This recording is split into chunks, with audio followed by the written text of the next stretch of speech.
এই নাম্বারে যোগাযোগ করবে যারা পাথর নেবে, আমাদের কুলপি সাইডের লোকরা যেসব। আর এই আমাদের গাড়ি দেখে নাও, এইটা আমার দাদার গাড়ি, জেঠুর ছেলে। আর এইটা আমাদেরই গাড়ি, আমরা বলতে আমার মালিকেরই গাড়ি, আমি চালাই। ঠিক আছে, দেখে নাও দুজনে দাঁড়িয়ে আছি। আর পাঁচামিতে 90 হয়ে আছে 21শে জুলাইয়ের জন্যে। আর রান্না হচ্ছে, তোমরা দেখে নেবে ভিডিওর মধ্যে কেমন। ঠিক আছে। হ্যালো বন্ধুরা, আমি সৌরভ আর আমার সাথে আছে অভিজিৎ। অভিজিৎ এখন রান্না করছে, এখন আলু ভাজছে।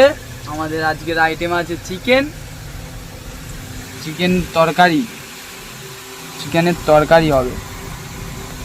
এটা হলো অভিজিতের সিক্রেট মশলা।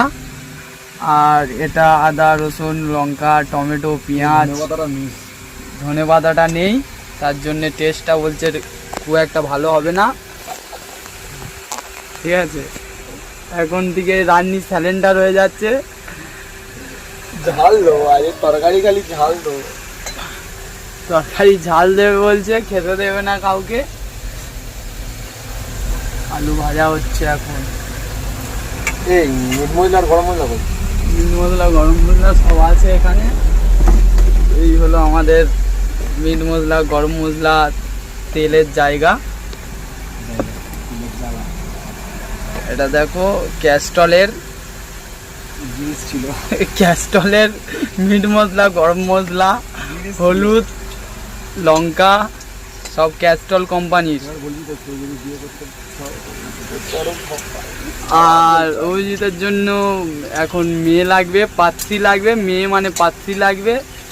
ঠিক আছে, বিয়ে করতে চাই অভিজিৎ, তার রান্না সে না জানলেও হবে। ঠিক আছে, অভিজিৎ করে খাইয়ে দেবে, কোনো ব্যাপার না।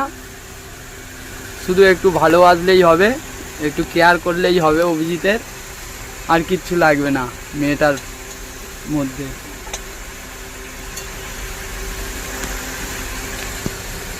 চিকেন হবে আমাদের, চিকেন। এটা গাড়ি, বুঝতে পারছো।